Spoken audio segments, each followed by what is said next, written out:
Hello, this is Ness Tilson here, and this is a short video to show how to use a manufacturing sub-method to enable us to change all the materials of a particular cabinet in one go.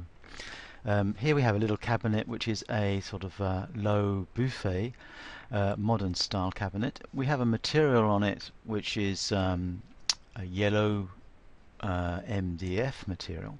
What I would like to do is just change the whole style of the cabinet by changing the materials of the different elements without having to go through each different element and say this is this material, this is that material, etc. So how do I do this? Well, the very easy way that we have in Polyboard to do this sort of global operations are manufacturing methods. Manufacturing methods are a very, very powerful element of Polyboard. How do we apply a manufacturing method to this to change all the materials to put another material in? Well, let's just go straight into it. Let's go into libraries, and manufacturing methods is divided into two different types of methods. There are manufacturing methods as such. If I open the manufacturing methods, we have each method, it contains in fact a whole bunch of sub-methods. In this particular case, when we're working with one particular bit of furniture, which is more of sort of a unique piece, it can be often easier, in fact, to change a sub-method and apply this sub-method to the bit of furniture as we go, rather than changing a whole manufacturing method. For instance, in this one, all I want to do is change the materials. I do not want to change the way the boards are assembled. I do not want to change the hardware, etc. So let's just say I want to change the materials. In this case, I would choose a sub.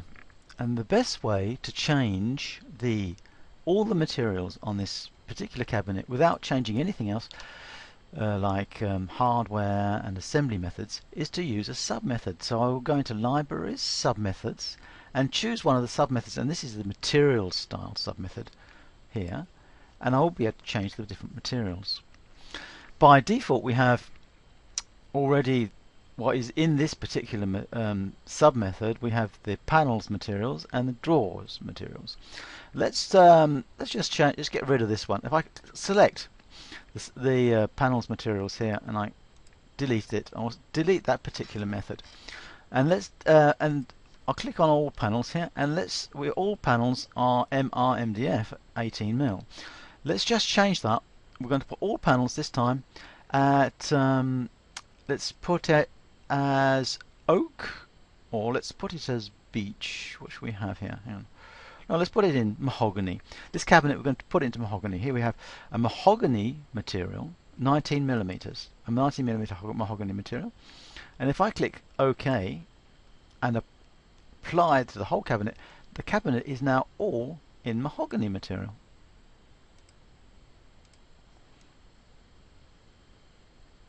So, just very, very simply, I've just applied a sub-method and changed all the materials in one go in this particular cabinet to another material.